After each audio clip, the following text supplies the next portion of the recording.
Record Store Day, Jazz Appreciation Month, new indie releases, but I have not forgotten about my records of the month from Vinyl Me Please.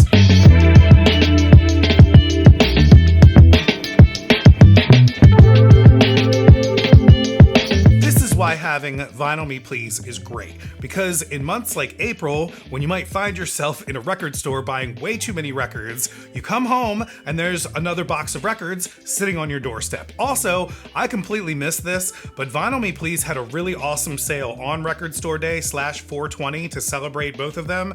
They were offering all 4 of their Willie Nelson records for $20 total, and I absolutely would have jumped on that deal, but I was in the fog of Record Store Day, so check out that video when you're done this one if you get a chance. April is another sick month with great picks, and if you're not aware of what Vinyl Me Please is, I have an entire video about it right here, and if you are aware and you want to sign up for the service, please use the codes below and you will get up to $80 off for a year subscription, and it's a great way to help me out too, since I get a match on that promotion as well. And as a thank you, I will put your name on the screen in one of these videos, like these amazing people who signed up in March and leading up to this video. Thank you very much for getting yourself some awesome vinyl records.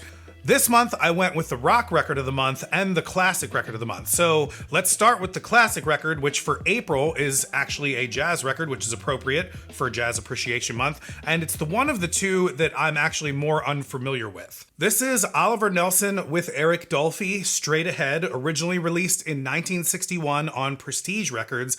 Recorded by Rudy Van Gelder. This is AAA lacquer cut by Ryan Smith at Sterling Sound with listening notes by Dean Van Guyen. And I actually just realized this with the new booklets that they have for the classic series. They have the same threaded spine that the smaller ones used to have. I personally like the smaller ones better, but this is actually cool. These are basically just like bigger versions of the smaller booklets. This has the updated Obi and the original Prestige label, another amazing repress from Vinyl Me Please. This is done in conjunction with Craft Recordings, and they have been absolutely killing it with their jazz offerings lately with the Craft One Steps and the OJCs, and I'm going to be talking a lot more about them in a future video, all about all the jazz stuff that I got in April, so be sure to subscribe so that you don't miss that. Eric Dolphy is a name that will get people to buy records, especially nowadays. He is a pretty big fan favorite. He plays a lot of different reed instruments that aren't that popular, like bass clarinet, and it's a very quiet instrument too, with a very unique tone, so a lot of people really enjoy it, like myself. I pretty much like anything from Eric Dolphy, but I do have to be in the mood for his type of jazz. It's not really my first grab off the shelf, but it tends to be one that I frequently go back to over time, so I guess you could say it's an acquired taste. This record sounds absolutely amazing, and I am convinced more and more that Rudy Van Gelder understood how to record musicians and instruments more than anyone else on the planet. I mean, he has so many recordings, and when you combine his recording with amazing quality vinyl, the result is just perfect. The music here is sort of true to the title. There are these great horn duos between the two, and their contrast is really nice here. And speaking to the players and the engineer again, this was recorded in a single afternoon with all first takes. So everything you hear on here is the first take, which is insane when you hear the musicianship happening on this record. Eric Dolphy plays bass clarinet on 3 of the tracks, and when he does, the contrast between him and Oliver Nelson is very distinct, but it works really, really well when they play together. Most likely because Oliver Nelson's composing chops.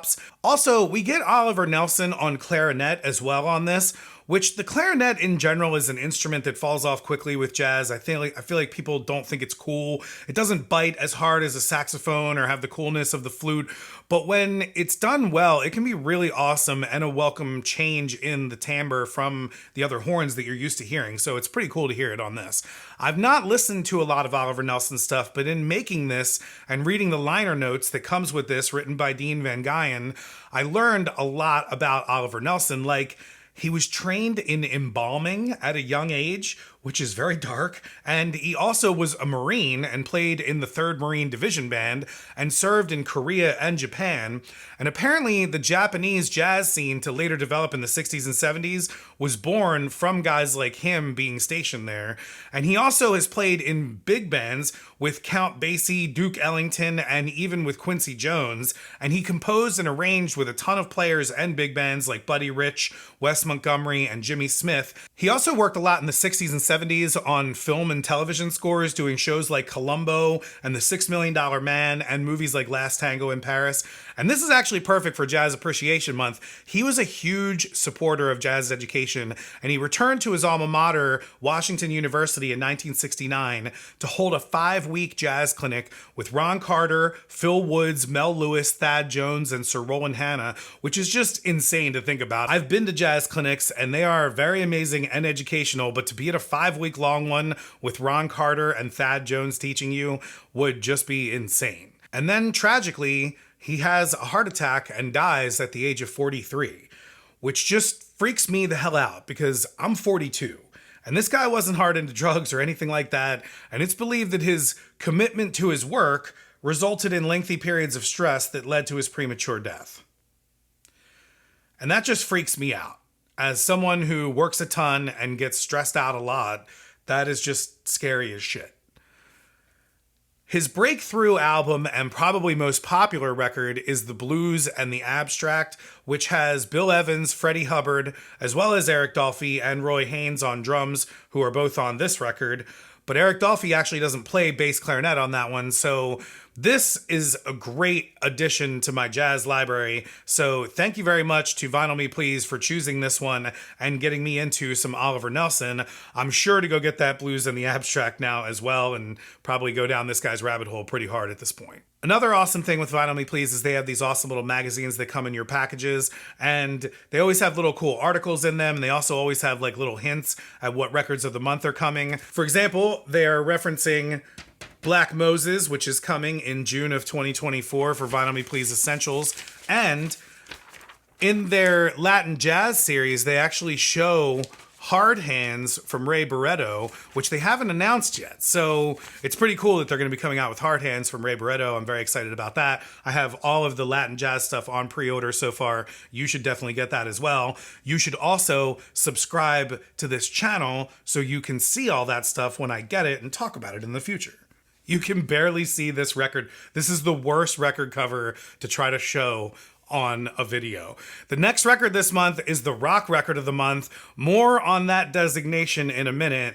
This is Stevie Ray Vaughan and Double Trouble, Couldn't Stand the Weather, originally released on Epic Records in 1984. This is a 180 gram pressing on split tone black and red, or more like burgundy wine-ish vinyl. This is again AAA lacquer from Ryan Smith at Sterling Sound. This comes with a listening notes booklet by Stephen Thomas Earl Weinwich. I hope I said that right. Also has a great picture of Stevie, which is hand drawn on it. It's almost like you're getting a cool artwork with it as well. It's very cool. This is a great blues record. So I'm not really sure why it's being offered in the rock record of the month. The previous SRV Texas Flood that Vinyl Me Please pressed was an essential record of the month, which to me is much more fitting since they don't really have a blues section. But I guess technically this is a rock record. If I were a bigger rock fan, I would probably be a little annoyed, but apparently most rock fans aren't annoyed because this is currently sold out on Vinyl Me Please, and it was sold out pretty quickly. But it, like Black Sabbath, will get repressed again and soon, so don't pay scalper prices for it. So how does this sound? It sounds really good. I don't have anything to reference it with, and I will be honest, I skipped the last SRV from Vinyl Me Please because I want to get the Analog Productions 45 versions, but I actually have OGs of most of his albums also, so that's another reason why I've been kind of like dragging my feet on getting any of these. And this is the only one that I didn't have, and it's probably my favorite one. And I just absolutely love Stevie Ray Vaughan's version of Voodoo Child from Jimi Hendrix. I remember hearing it for the first time when I was really young, and it was only a couple years after he died. It was on some concert on TV of him performing it, and it just blew me away. And there are certain bands that I don't think that you should cover, Led Zeppelin being one of them, and Hendrix, at least for that song, is another one. And probably the only person on the planet that could pull off playing that song and even probably make it any better is Stevie Ray Vaughan. So I guess I just made the case for why this is the rock record of the month, because that track absolutely rocks, but this is still blues at its crystal clearest and finest. This is like the pinnacle of blues and blues production. And then, tragically, like Oliver Nelson, or even more tragic since he was actually 10 years younger, Stevie Ray Vaughan dies in a helicopter crash at the age of 35. And he was on tour at the time with Eric Clapton, and in the helicopter was Eric Clapton's agent and bodyguard and their tour manager at the time. And Eric Clapton and Jimmy Vaughan, Stevie Ray's brother, actually had to identify them the following day, which is horrible. And I remember when this happened and hearing about it on the news in 1990, and I was just getting into music at the time, but I remember my dad being really, really upset about it, and a lot of people being upset about this. And Stevie Ray Vaughan was definitely very popular and already considered one of the best guitarists of all time, so it was just a horrible tragedy when it happened. Again, this is 80s blues production at its pinnacle, I would say. So the drums are a little reverby for my taste, but it's just the era.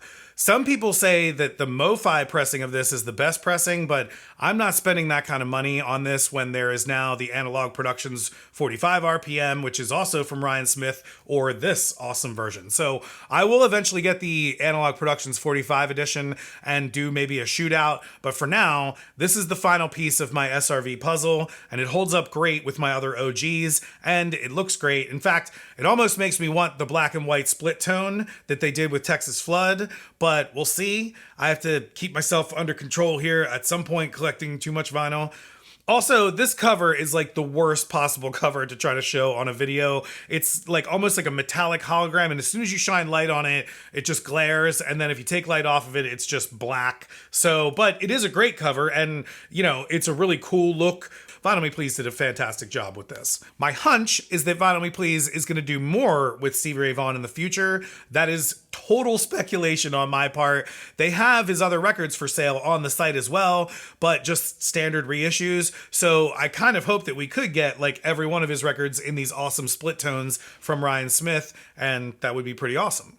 Once again, I love these picks. I often think about the choices that Vinyl Me Please is making for my collection, and would I make these same choices? And the answer a lot of the times is no. Especially when I'm out hunting, I have very specific things that I'm looking for. I probably would have passed up on Straight Ahead for the blues and the abstract if I saw both of them sitting there, and Eric Dolphy doesn't even play bass clarinet on the blues and the abstract, like I said. So maybe I would have missed out on that. And I don't walk around looking for Stevie Ray Vaughan vinyl either, so this being put out in this great presentation is again something that I probably would have overlooked. So joining Vinyl Me Please has absolutely made my collection better. If you want to join Vinyl Me Please, use the membership links below. You'll sign up and you'll get a discount on those, and whatever discount you get, I also get a match on that discount. We all get new vinyl together, and it is great. Vinyl Me Please is a service that I highly, highly recommend. They do not pay me to make these videos. If they did send me something for a review or they did pay me, I would absolutely tell you that up front. I choose to use this service because they provide quality pressings, they have great picks like I just mentioned that I probably wouldn't pick for myself, and their customer service is really, really good. I honestly would not recommend them if I didn't use the service myself and really enjoy it. You also don't have to be a member to get any of these records. You just get first crack at them, and you get them a little cheaper, and if you package things in a bundle, you get free shipping each month as well. If you like this video, check out some of these others on past records of the month, or some of these ones on some of the Vinyl Me Please anthology box sets. I'll see you on the next one.